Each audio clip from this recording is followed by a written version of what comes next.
Benvenuti a tutti, il nostro ospite oggi è anche l'ospite speciale del Forum per la cooperazione internazionale qui a Milano, in Italia, ed è un africano di grandissimo livello, è il presidente della Repubblica del Burkina Faso, Sua Eccellenza Blaise Compaoré.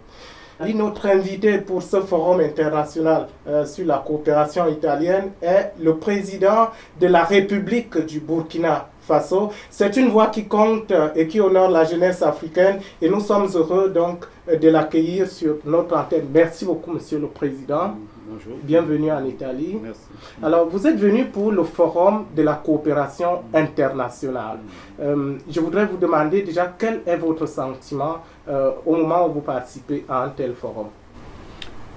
Je dois dire que je suis venu pour saluer cette initiative du gouvernement italien, dans la mesure où nous sommes dans un monde qu'on peut dire en détresse, où il y a un pessimisme ambiant qui, du fait bien sûr de la crise économique et financière aujourd'hui dans le monde, si bien que pour beaucoup de pays, il y a comme un repli sur soi-même. Il y a un oubli que pour notre monde, pour sa stabilité, pour son progrès continu, il est essentiel de continuer et de renforcer la coopération entre États, entre communautés humaines sur notre planète. Et je viens pour encourager l'Italie et partager les convictions que nous devons tout faire pour remettre la coopération au cœur de la vie des nations.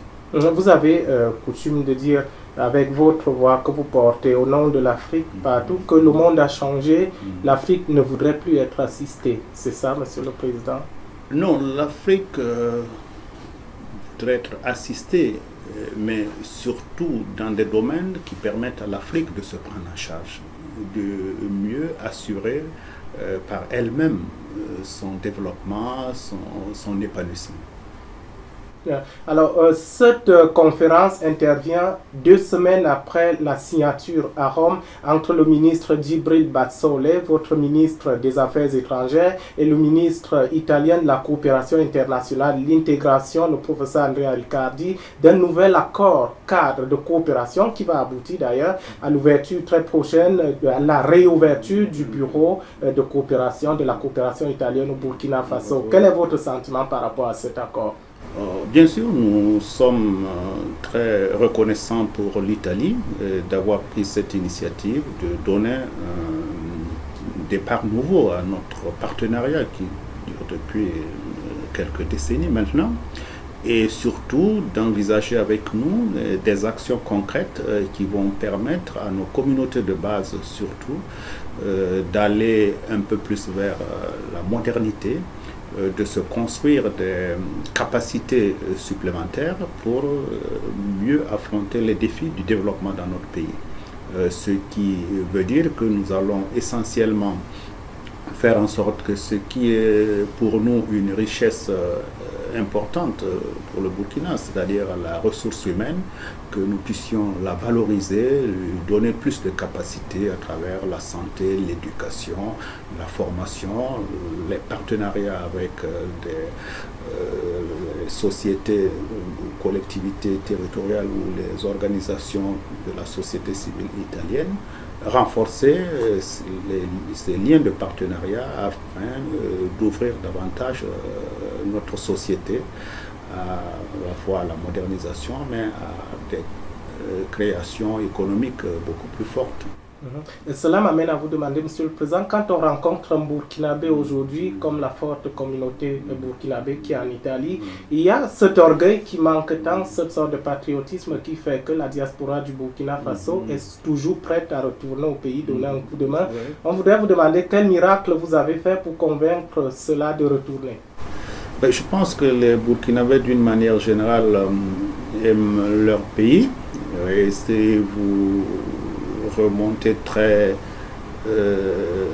très longtemps dans l'histoire, et ce Burkina tel qu'il est avait été bien sûr dissous. Il a fallu C'était à l'époque de la Haute-Volta, en 1932. Ce territoire avait été donc dissous, coupé en 3 entités, et qui avaient été rattachées à la Côte d'Ivoire, au Mali et au Niger.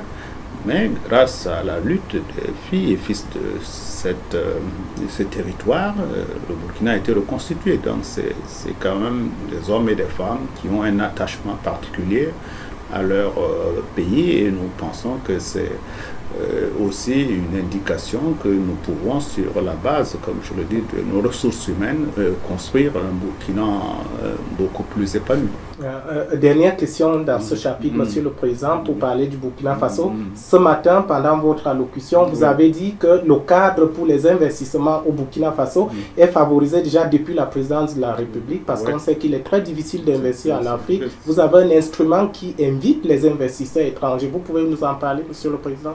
Oui, c'est vrai que nous avons entamé ces dernières années des réformes qui ont permis d'ailleurs au Burkina d'être parmi les premiers réformateurs au monde par Doing Business, la société financière internationale, et qui ont créé un environnement favorable à l'investissement privé. Mais nous avons été plus loin en créant un conseil présidentiel des investissements que nous présidons nous-mêmes 2 fois par an, pour essayer de donner des orientations plus claires et plus nettes sur les possibilités de l'investissement privé chez nous, et leur sécurisation et leur accompagnement.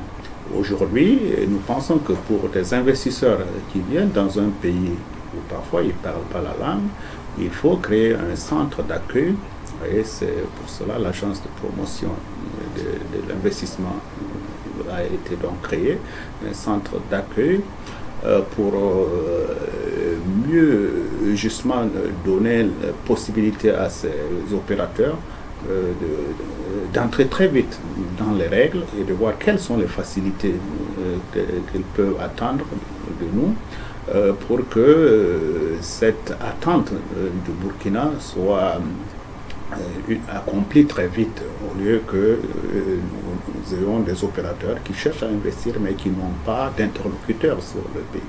Alors c'est dire que d'une manière générale, nous essayons comme parallèlement de construire aussi des potentialités, de renforcer la formation technique et professionnelle, tout cela pour donner à ces investisseurs potentiels des opportunités plus larges pour intervenir avec nous dans la production économique du pays.